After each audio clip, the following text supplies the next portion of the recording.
Berjumpa kembali bersama saya Romo Samuel Anton Situmorang Ordo Karmel dalam Renungan Harian Katolik Pargi Tomang Gereja Maria Bunda Karmel. Bapak Ibu Saudara-saudari yang terkasih, hari ini kita akan merenungkan tentang mujizat Yesus, yaitu di mana Yesus membangkitkan seorang anak gadis dan menyembuhkan seorang wanita. Ini adalah 2 dari 4 kisah penyembuhan. 2 kisah lainnya melibatkan penyembuhan orang buta dan penyembuhan orang bisu dan kerasukan setan. Kemudian Yesus berkeliling ke semua kota dan desa, mengajar di sinagoga mereka, dan memberitakan Injil Kerajaan Allah, serta menyembuhkan segala penyakit dan segala kesakitan di antara orang-orang. Ayat-ayat ini menceritakan kisah di dalam kisah-kisah seorang wanita yang menderita pendarahan, yang berada di dalam kisah seorang gadis kecil yang meninggal. Bacaan ini menceritakan kisah tersebut secara lebih rinci, menyebutkan bahwa ia adalah seorang pemimpin sinagoga. Kalau dalam perikop lain, disebutkan namanya, yaitu Yairus. Matius tidak menyebutkan nama pria itu dan hanya mengatakan bahwa ia adalah seorang pemimpin. Dalam Markus dan Lukas, putrinya berada di ambang kematian, bukan meninggal seperti diceritakan oleh Matius. Variasi ini memberikan bentuk dan dampak yang berbeda pada kisah-kisah tersebut. Dalam Injil Markus dan Lukas, perempuan yang menderita pendarahan mengganggu perjalanan Yesus ke rumah seorang anak yang mungkin akan meninggal sebelum ia tiba, menciptakan urgensi yang tidak ada dalam kisah Matius. Dalam kisah Matius, gadis itu sudah meninggal, jadi tidak ada rasa terburu-buru.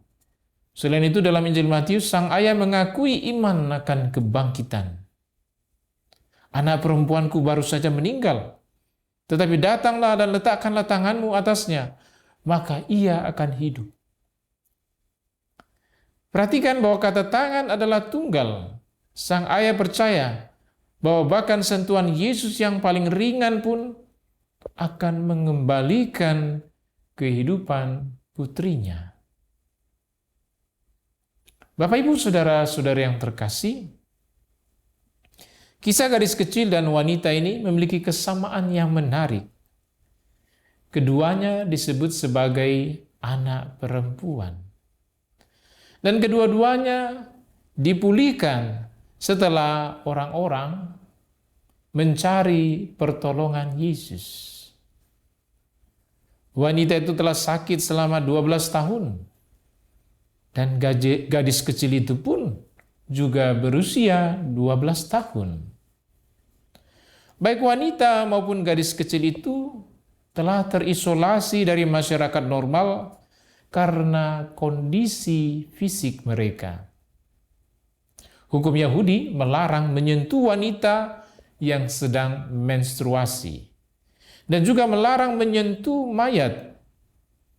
Namun Yesus mengabaikan aturan tersebut untuk membawa kesembuhan bagi kedua belah pihak.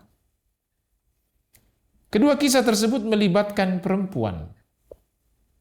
Rupanya perempuan tidak begitu dihargai dan memiliki sedikit hak. Orang tua menginginkan anak laki-laki, bukan anak perempuan. Sama seperti Yesus menunjukkan belas kasihan kepada orang berdosa yang rendah hati dalam ayat 9-13. Demikian pula ia menunjukkan belas kasihan kepada perempuan yang rendah hati dalam ayat 18-26. Fakta bahwa sang ayah bersujud di kaki Yesus demi putrinya menunjukkan sesuatu yang positif tentang dia. Namun ada juga perbedaan antara kedua kisah tersebut. Sang ayah adalah seorang pria yang berkedudukan tinggi di masyarakat. Dan wanita itu adalah seorang yang najis, seorang yang dikucilkan sebab sakit pendarahan. Bagi orang Yahudi, haram menyentuh darah. Pria itu mendekati Yesus dengan berani, dan wanita itu mendekatinya dengan malu-malu. Seorang pemimpin sinagoga mungkin dalam keadaan lain menjadi lawan Yesus.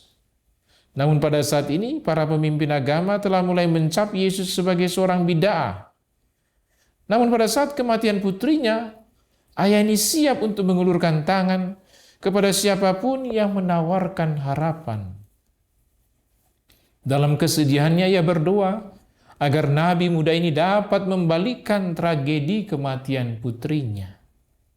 Dalam keputusasaannya, ia rela berlutut di hadapan Yesus untuk memohon pertolongannya. Dalam keadaan yang ia rela percaya melebihi kepercayaan. Keadaan kita yang paling mengerikan seringkali membawa kita kepada kasih karunia Allah. Anak perempuanku baru saja meninggal, tetapi datanglah dan letakkanlah tanganmu atasnya, maka ia akan hidup.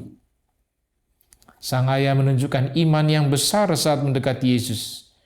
Ia mengakui bahwa putrinya telah meninggal, tetapi percaya bahwa Yesus memiliki kuasa untuk memulihkan hidupnya. Matius belum pernah menceritakan kisah kebangkitan. Jadi harapan sang ayah jauh melampaui apapun yang pernah dialami oleh siapapun. Dalam ayat 9, Yesus memanggil Matius untuk mengikutinya, dan Matius bangkit dan mengikuti dia. Sekarang Yesus bangkit dan mengikuti ayah ini. Demikianlah dimulainya kisah dalam kisah-kisah seorang perempuan yang putus asa yang berada di dalam kisah seorang ayah yang putus asa. Masalah wanita ini telah berlangsung selama 12 tahun. Ini adalah masa spiritual dan sosial, serta masalah medis. Pendarahannya membuat najis, sehingga ia harus mengasingkan diri dari masyarakat. Seturut kitab Imamat 15 sampai ayat 19 sampai 33. Ia tidak dapat menghadiri sinagoga atau berpartisipasi dalam ritual keagamaan. Jika ia menyentuh orang lain, sentuhannya membuat orang lain itu najis. Jika ia sudah menikah, suaminya tidak diizinkan untuk berhubungan badan dengannya, dan kemungkinan besar akan menceraikannya karena alasan itu. Ia harus hidup seperti penderita kusta, di pinggiran masyarakat, terisolir, dan hanya bisa melihat dari luar. Sulit membayangkan betapa kesepian dan hinanya perasaan yang ia rasakan. Ia tidak hanya menderita secara fisik, mungkin dia pucat, kurus, kering, tetapi juga menderita secara psikologis, diasingkan, diisolasi oleh orang-orang di sekitarnya. Perempuan itu mendekati Yesus dengan malu-malu. Kondisinya adalah salah satu alasannya. Ia telah terbiasa memisahkan diri dari orang lain. Selama 12 tahun ia berhati-hati agar secara tidak sengaja menyentuh seseorang dan menyebarkan penyakitnya. Setelah 12 tahun dia mengalami isolasi, dan betapa ia mengalami kesulitan untuk mendekati orang lain yang tabu dengan sentuhan akan sangat berat. Fakta bahwa ia adalah seorang perempuan membuatnya semakin sulit. Perempuan memiliki status yang rendah dan hidup di latar belakang. Perempuan tidak mendekati laki-laki asing atau berbicara dengan mereka. Mereka tentu saja tidak menyentuh mereka. Dalam ayat 21 dikatakan, jika aku menyentuh jubahnya, aku akan sembuh. Dalam keputusasaan, ia memutuskan untuk menyentuh pakaian Yesus dengan harapan bahwa sentuhan kecil itu pun akan memulihkan kesehatannya. Ia datang dari belakangnya, menjaga anonimitas dan rahasianya, lalu menyentuh pinggiran jubahnya. Bapak, Ibu, saudara-saudari yang terkasih, dalam Injil hari ini Yesus mengkritik orang-orang Farisi karena mengenakan tali panjang untuk menarik perhatian pada kesalehan mereka. Tetapi tetap saja pantas untuk mengenakan tali sembahyang sesuai tujuan yang dimaksudkan. Jika Yesus mengenakan tali di sini, itu memberitahu kita sesuatu tentang rasa hormatnya terhadap hukum. Tradisi Yahudi melarang wanita menyentuh tali seorang pria selain anggota keluarga mereka. Namun, wanita ini cukup putus asa untuk mengabaikan aturan tersebut. Situasinya putus asa, harapannya putus asa. Tidak ada hal lain yang berhasil. Yesus pastilah harapan terakhirnya. Jadi dia tidak akan menyerah. Yesus melihatnya. Kita harus bertanya-tanya, sudah berapa lama sejak seseorang benar-benar melihat perempuan ini? Sudah berapa lama sejak seseorang menatap matanya? Orang-orang terbiasa menghindarinya, berjalan melewatinya, melindungi diri mereka dari pengaruh buruknya. Tetapi Yesus melihatnya.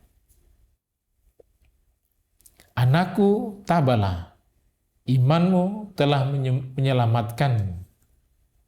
Yesus tidak menggembar-gemborkan tindakannya di sini, tetapi memuji iman perempuan itu. Pengakuan publiknya atas kesembuhannya adalah langkah pertama menuju pemulihan perannya secara normal dalam masyarakat. Penyembuhan itu terjadi bukan karena sentuhan perempuan, tetapi karena firman Yesus. Dalam Injil ini, firman Yesus memiliki kuasa. Firman itu menyampaikan penyembuhan. Sentuhan Yesus telah menyelamatkannya. Sekarang kita kembali ke kisah ayah dan gadis kecil itu. Ketika Yesus tiba di rumah pemimpin itu, upacara pemakaman sedang berlangsung.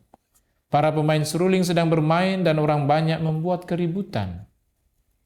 Adat mengharuskan bahwa untuk sebuah pemakaman, bahkan orang termiskin di Israel harus menyewa tidak kurang dari 2 pemain seruling dan seorang perempuan yang meratap.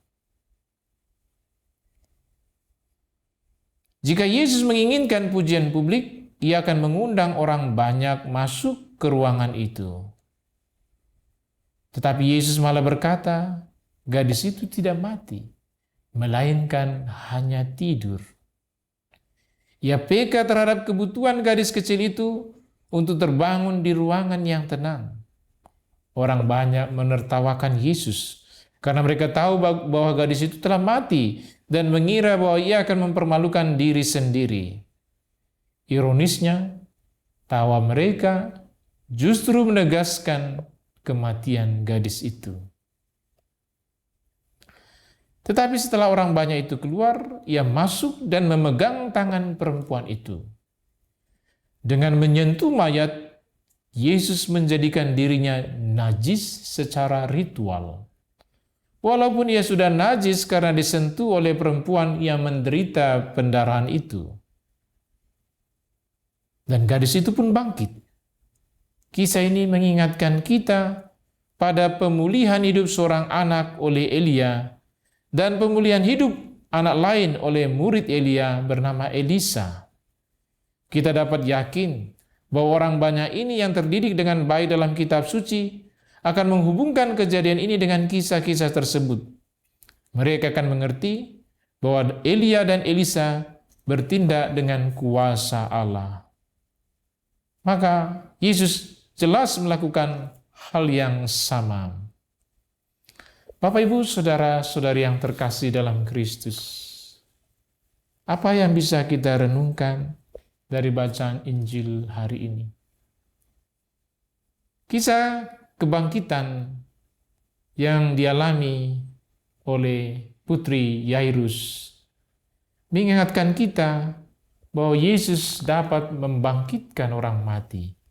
Dan jauh sebelum Yesus lahir, jauh sebelum dia ada di tengah-tengah dunia, para nabi sudah mengingatkan bahwa ia akan membangkitkan orang mati. Yesus menggenapi nubuat para nabi. Yesus menggenapi nubuat kitab suci. Bapak, Ibu, saudara-saudari yang terkasih, apapun sakit penyakit yang hari ini kita alami, apapun persoalan yang kita alami, Yesus dapat mengatasinya. Asal kita datang kepadanya, merendahkan diri kita, merendahkan hati kita ke hadapan Tuhan, dan memohon kepadanya agar semua sakit penyakit diangkat dari kita, agar kita disembuhkan seperti perempuan yang sakit pendarahan ini. Dia punya iman, dia percaya, asal ku jamah saja jubah-jubahnya, aku pasti sembuh. Inilah imannya. Dia datang menjumpai Yesus. Dia datang untuk memegang ujung jubah Yesus. Apakah kita sudah datang kepada Yesus, meminta berkat-Nya, meminta pertolongan-Nya? Mari Bapak Ibu, bersama-sama kita datang kepada Yesus, mohon berkat, belas kasih, kerahiman, dan pengampunan, agar semua sakit penyakit, juga dosa-dosa kita, disembuhkan, dihapuskan oleh-Nya. Amin.